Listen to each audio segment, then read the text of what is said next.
So, there's this song called byredO. It's my absolutely favorite OnlyOneOf song of all time, and this video is just me telling you why. Unlike usual, I've decided to take a slightly different approach to OnlyOneOf's work though. While I enjoy writing and editing the big pages, dissecting lyrics, visuals, choreo, and the like, I want to allow myself to approach certain songs more lightly, not because I don't have much to say about them, but because my interpretations of them are so subjective. It feels weird to put too much weight on my words by making an elaborate video getting into the nitty-gritty details. So here's the usual disclaimer that this is merely my own interpretation, and if you feel like I missed something or you just want to share your own interpretation of the song, I'll gladly hear about it in the comments. First, byredO is the name of a perfume company deriving its name from redolence, meaning sweet-smelling or aromatic. And the creator believed fragrances could take you places such as memories, almost like music, in a very instant way. Additionally, byredO is also known for its aphrodisiac scents, which are fragrances aimed at increasing one's sex drive, or libido if you will. To answer that, I think we need to consider two aspects. One, what is its narrative function in the Instinct Part 1 album? And two, how does it tie into their other works, such as the art pop series?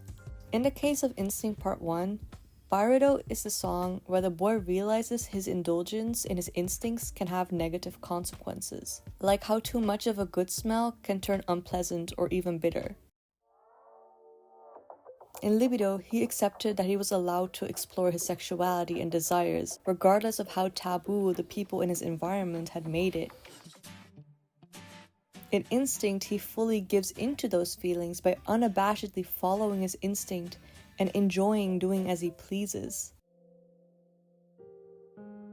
And then the Holy Week interlude kind of halts that positive sprint into byredO, and we find ourselves face to face with the danger of obsession and indulgence of your desires when the scent is all around you and what role responsibility plays in that conflict. Essentially, in my opinion, byredO explores the idea of what happens when the issue isn't your environment and how it restricts you, but how it's something internal coming from yourself and the lack of restrictions. And that's where we can see the link with the art pop series. The art pop series has always revolved around conflict, especially the role of negative traits in relationships. In byredO, similarly to Designer and Dora Maar, this trait is obsession, or wanting to own a thing or a person, along with a song mentioning a sixth project with her, which directly follows Dora Maar, who was the fifth subject. Now for the music itself, byredO is my favorite art pop song by them, because it goes so many places musically and never lets up, to the point that any silence has this somber weight to it, and it's something that complements the lore so much. More aspects that I love that also complement the lore are, for example, how they weren't afraid to get a little jazzy and out of control with the piano,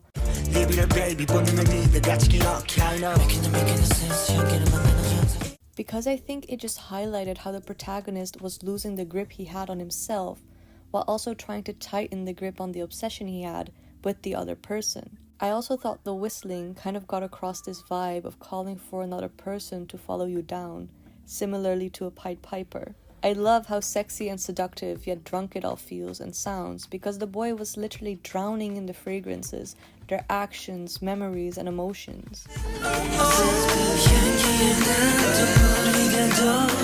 I also think the song has some of the members' most gorgeous vocal work, and then that larger-than-life but daunting outro that brings all those feelings to a head for the last intense but short time.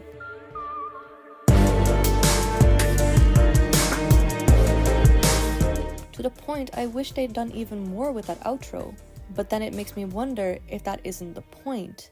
Like, no matter how bad this obsession and paradoxical feeling of control can be, people often can't or even don't want it to end, let alone allow themselves to take the blame rather than blaming the thing or person that quote-unquote tempted them. It's an obsession after all, so losing it or yourself might feel even worse, because where do you go when this obsession and emotion that felt so innate turns out to be harmful? And how do you even start to acknowledge the guilt you feel for losing yourself in it all when you want to turn back to your blissful ignorance? And that leads to Tear of God, which reminds the boy he can't be blissfully ignorant anymore. He has indulged and made mistakes, and all the boy could do was cut it short, turn to God in worry and guilt, and learn to move on, grow, accept his nature, and face his fears head on, because it's not all sunshine and rainbows. What I find so appealing about byredO's placement is that while all Instinct Part 1 songs are equally important in the boy's journey, I just love that they didn't shy away from giving a negative experience that is a product of your own actions and not necessarily your environment for once, a place in the narrative.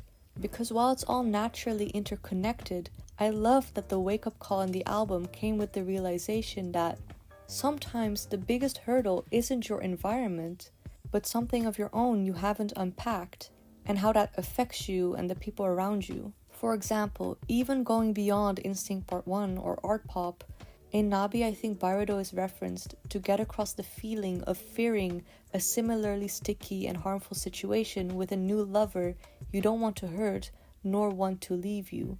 And I think that showcases the narrative growth of the boy and how, despite accepting himself throughout the Instinct Part 1 journey, he remains mindful of the past and fears a repeat of succumbing to that obsession and the loneliness that comes as a result.